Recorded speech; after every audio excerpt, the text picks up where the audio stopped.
तो स्टार्ट करते हैं आज का न्यू चैप्टर जो कि है फिजिकल वर्ल्ड।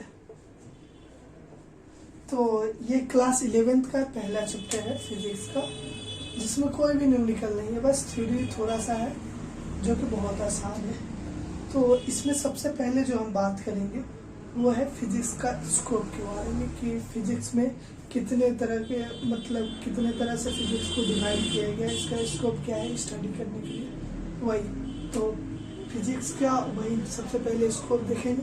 तो पहला आता है मैक्रोस्कोपिक फिजिक्स, यानी मैक्रो का मतलब ये होता है लार्ज, यानी कि इसमें लार्जर ऑब्जेक्ट के बारे में हम लोग पढ़ते हैं।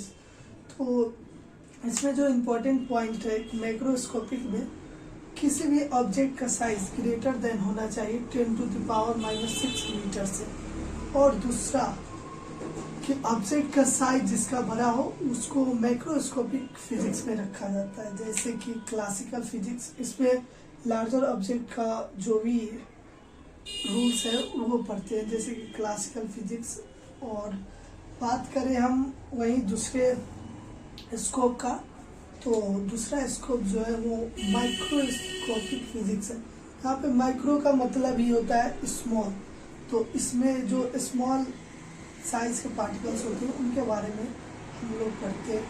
तो इसमें इम्पोर्टेंट जो पॉइंट है वो ऑब्जेक्ट का साइज हमेशा लेस देन होना चाहिए 10⁻⁻⁶ मीटर से, तो उसको हम लोग माइक्रोस्कोपिक फिजिक्स में पढ़ते हैं, जैसे कि क्वांटम फिजिक्स।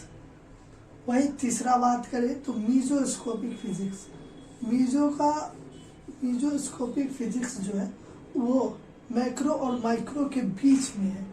तो मीजोस्कोपिक फिजिक्स के लिए जो इम्पोर्टेंट पॉइंट है या फिर इसमें जो स्टडी करते हैं उसमें फ्यू जो होते हैं वो टेंस और हंड्रेड्स ऑफ एटम के बीच में, तो इतने साइज के बीच में जो आते हैं उसको हम लोग स्टडी करते हैं मेजोस्कोपिक फिजिक्स में।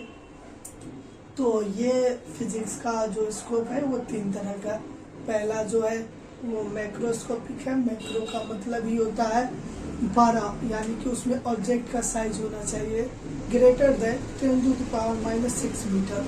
और जहाँ पे बात करें माइक्रोस्कोपिक फिजिक्स का, तो इसमें ऑब्जेक्ट का साइज होना चाहिए वो स्मॉल होना चाहिए, और स्मॉल कितना होना चाहिए तो 10⁻⁻⁶ मीटर से ऑब्जेक्ट का साइज छोटा होना चाहिए, उसको माइक्रोस्कोपिक फिजिक्स के अंदर हम लोग पढ़ते हैं।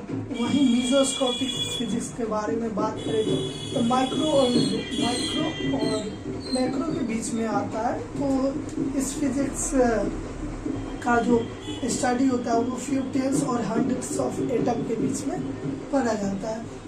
और एग्जाम्पल का बात करें तो माइक्रोस्कोपिक फिजिक्स के अंदर क्लासिकल फिजिक्स पढ़ते हैं, और माइक्रोस्कोपिक फिजिक्स के अंदर क्वांटम फिजिक्स, और इसमें बहुत अंदर तक एटम या फिर हंड्रेड्स ऑफ एटम को स्टडी करते हैं। और इसमें दूसरा जो पार्ट आता है वो है फंडामेंटल फोर्सेस, यानी कितने फंडामेंटल फोर्सेस होते हैं।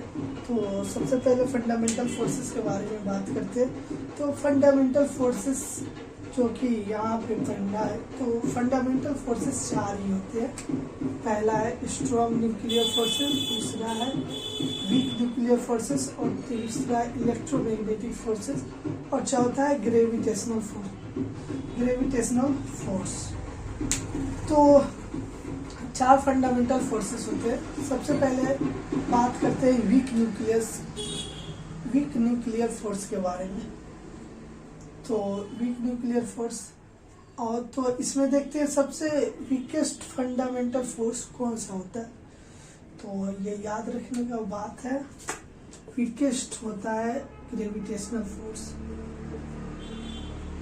वीकेस्ट फंडामेंटल फोर्स जो होता है वो ग्रेविटेशनल फोर्स होता है, और स्ट्रॉन्गेस्ट होता है स्ट्रॉन्ग न्यूक्लियर फोर्स।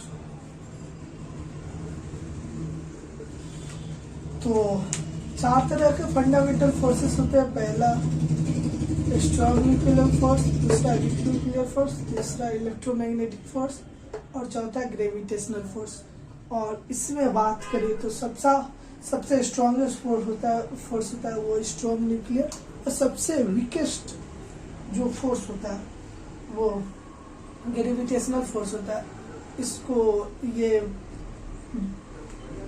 जो ग्रेविटेशनल फोर्स होता है वो किसी मीडियम या फिर पार्टिकल पे डिपेंड नहीं करता।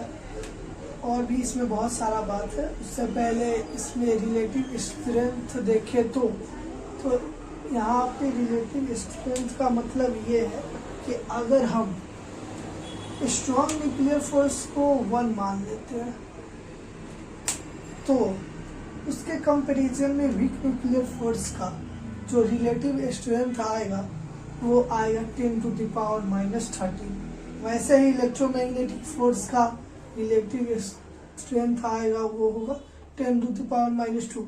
वैसे ही ग्रेविटेशनल फोर्स का रिलेटिव स्ट्रेंथ देखा जाए तो 10⁻39 आएगा। दूसरा बात करते हैं इसका रेंज का। तो रेंज का बात करें तो स्ट्रॉन्ग न्यूक्लियर फोर्स का जो रेंज होता है वो 10⁻⁻15 मीटर होता है। वीक न्यूक्लियर फोर्स का रेंज होता है -10⁻16 मीटर। और इलेक्ट्रोमैग्नेटिक फोर्स का जो रेंज होता है वो इन्फिनिटिव होता है, यानी बहुत दूर तक जिसका। और ग्रेविटेशनल फोर्स का बात करें तो इसका भी इन्फिनिटिव होता है। अब बात करते हैं फंडामेंटल फोर्स का जो कि 4 है, उसका मीडिएटिंग पार्टिकल्स क्या है।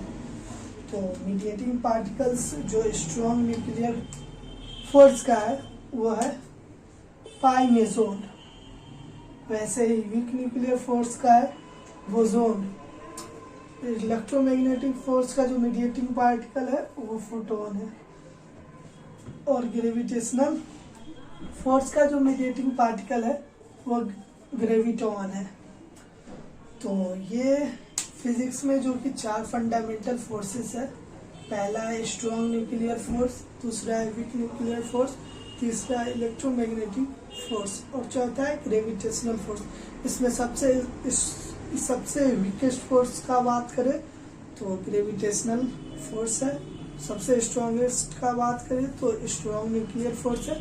और इसी का हम लोग ने देखा रिलेटिव स्ट्रेंथ, रेंज और मीडिएटिंग पार्टिकल, जो कि तीनों इम्पोर्टेंट चीज़ है।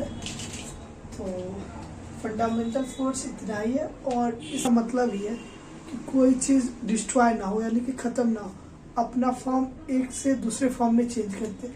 जैसे कि सबसे पहले बात करते हैं law of conservation of energy. तो law of conservation of energy जो है वो इसमें law of conservation of energy होता ही ये है कि एनर्जी नाइदर बी क्रिएटेड और नॉट बी डिस्ट्रॉयड, यानी कि it can be change one form to another form. तो कंजर्वेशन का मतलब ये कोई भी चीज़ कंजर्व होकर रहे। तो फिजिक्स में या फिर कंजर्वेशन ऑफ लॉ 4 ही होते हैं। पहला है law of conservation of energy, दूसरा है law of conservation of charge, और तीसरा है law of conservation of linear momentum, और चौथा है कंजर्वेशन ऑफ एंगुलर मोमेंटम। तो यही 4 चीज़ें हैं जो कि कंजर्वेशन में पढ़ा जाता है, जो कि कभी भी डिस्ट्रॉय नहीं होती। या ये तो अपना फॉर्म चेंज कर सकते हैं या फिर अनदर फॉर्म में चेंज हो सकते हैं। तो फिजिकल वर्ल्ड में इतना ही था। पहला स्कोप था, और दूसरा फंडामेंटल फोर्स, और तीसरा कंजर्वेशन लॉ। तो ये चैप्टर यहीं पे ख़त्म होता है। That's all for today. Thank you.